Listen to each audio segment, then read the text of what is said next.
There's a certain kind of confidence that doesn't announce itself. It doesn't raise its voice, it doesn't walk into a room trying to be seen, and somehow, that's the confidence people feel the most. You've seen it. The person who doesn't rush to speak, yet when they do, the room listens. The one who doesn't explain themselves too much. The one who stays calm while everyone else is trying to prove something. They don't dominate the space, but they control the energy. And that's exactly why it makes people uncomfortable. Because quiet confidence doesn't play by the usual rules. Most people are used to confidence being loud, overconfident, performative, built on showing, proving, flexing. Quiet confidence doesn't do any of that. It doesn't need validation, and that's what scares people. When someone doesn't seek approval, it forces others to look at themselves. Think about it. Why does silence make some people uneasy? Why do calm people get labeled as arrogant, distant, or intimidating? It's not because they did something wrong. It's because they're not participating in the same insecurity-driven dance. Quiet confidence is not about thinking you're better than others. It's about not needing to compare yourself at all. And comparison is the fuel most people run on. From a young age, we're taught that confidence means visibility. Speak up, show yourself, make sure people notice you. But no one teaches us what happens when you stop chasing attention.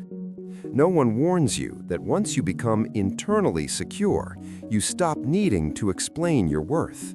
And when that happens, people start projecting. They assume you think you're superior. They assume you're judging them. They assume you're hiding something, because they can't imagine a person who is simply okay with themselves. Quiet confidence is deeply rooted in self-trust. It comes from knowing who you are, what you're capable of, and what you don't need to prove anymore. It doesn't rush. It doesn't argue unnecessarily. It doesn't beg to be understood. And here's the uncomfortable truth.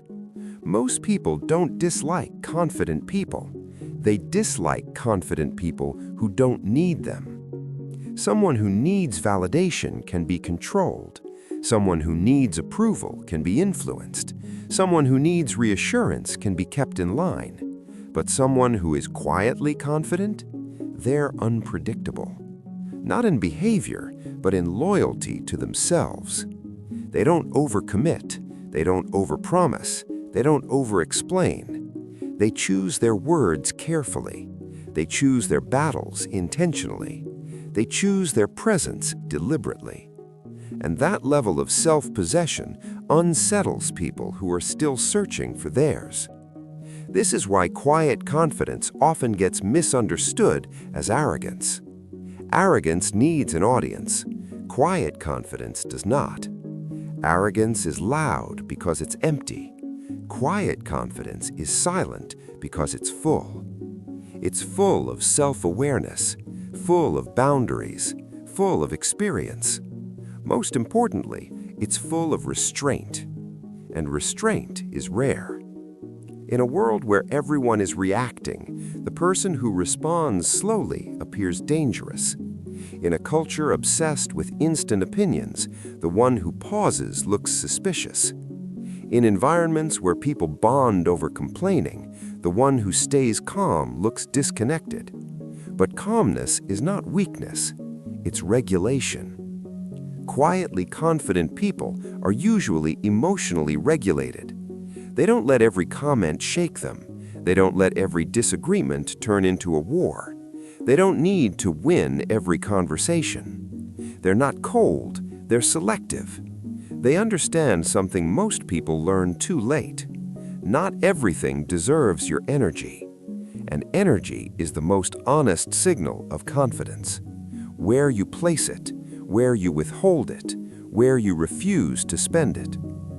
This is also why quiet confidence often grows later in life. It's built after embarrassment, after failure, after being misunderstood.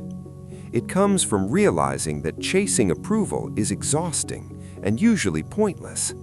It comes from learning that the loudest people in the room are often the most unsure.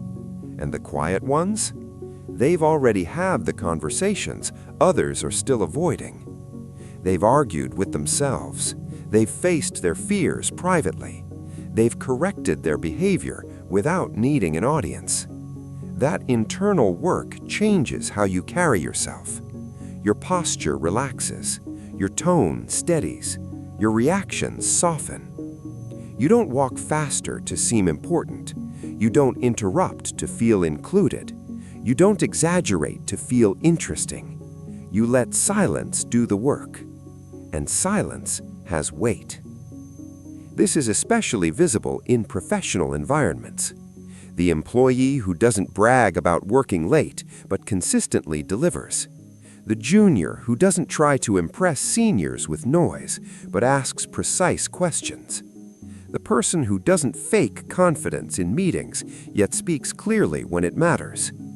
They don't dominate discussions, but their words stick, because people trust calm certainty more than loud enthusiasm. Quiet confidence also reshapes how people treat you. At first, they test you, they push boundaries, they try to provoke reactions, because they're used to emotional responses. When they don't get one, they don't know where to place you, and that confusion often turns into resistance. They label you, they distance themselves, they question your intentions. But over time, something interesting happens. Consistency builds respect. When people realize you're not pretending, not performing, not playing games, when they see that your calm is not a mask, but a baseline, they adjust. Because deep down, most people crave stability. They just don't know how to create it themselves. Quiet confidence is not about being untouchable. It's about being unshakable. You still feel doubt. You still experience fear. You still have moments of insecurity. The difference is, you don't let those moments run your behavior. You don't outsource your self-worth to reactions. And that's the real power. When you stop needing external confirmation, you start acting from alignment. Your decisions make more sense. Your boundaries get clearer.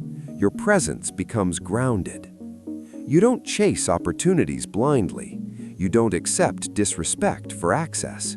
You don't stay silent out of fear. You speak when it matters. You walk away when it doesn't. That's why quiet confidence is not learned from quotes.